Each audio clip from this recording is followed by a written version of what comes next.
আজকের class Minhajul Arabia.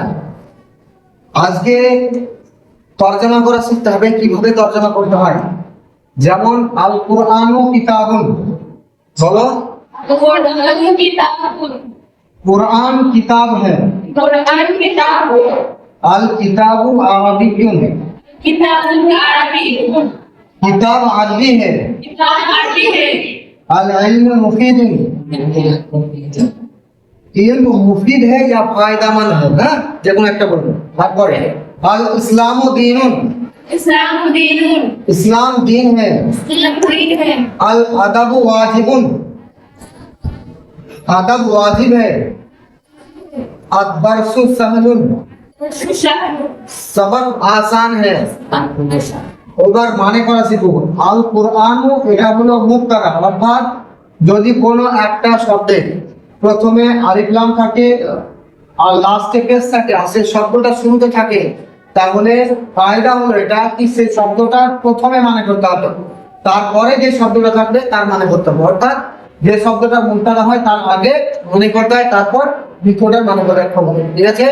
এই জন্য সর্বপ্রথম এটার তর্জমা করতে হবে, তারপরে কিতাবুনের তর্জমা করতে হবে। কিভাবে মানে? আল কুরআন কিতাবুন, কুরআন কিতাব है, বলো কুরআন কিতাব হলো আল কিতাবু আরাবিয়ুন, কিতাব আরবি है। এইখানে দুটো যেভাবে মিসাল দিয়ে উদাহরণ দিয়ে বুঝালাম, ঠিক বাকি যেগুলো আছে ওগুলো করে নিতে হবে। যেমন আল জামালু তাবিনু, আল জামালু তাবিনু, তো আল জামালু মানে আগে, আল জামালু মানে উট, তবে আল জামাল মানে আর তাবিনুন মানে লম্বা, মানে উট লম্বা है, কি বলতে হবে? তারপরে আরেকটা দেখে দিই, আল বাইতু জাদিদুন। ঠিক আছে? আল বাইতু মানে কি? ঘর। আল বাইতু মানে, আল বাইতু মানে ঘর, জাদিদুন মানে নয়া। তাহলে মানে কি করতে হবে? আল বাইতু জাদিদুন এর মানে হবে কি? নয়া হবে না, প্রথমে এটা মনে করতে হবে তো ঘর, ঘর নয়া है, বলতে হবে ঘর নয়া है। যদি কেউ বলে নয়া ঘর है সেটা ভুল হয়ে যাবে। কি হবে?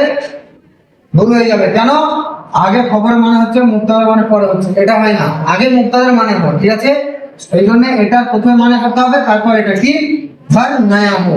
ঠিক আছে? এইরকম সব কটার মানে তোমরা মুখস্থ করে আসবে, ভালো করে পড়া করে আসবে। এটুকু পড়া।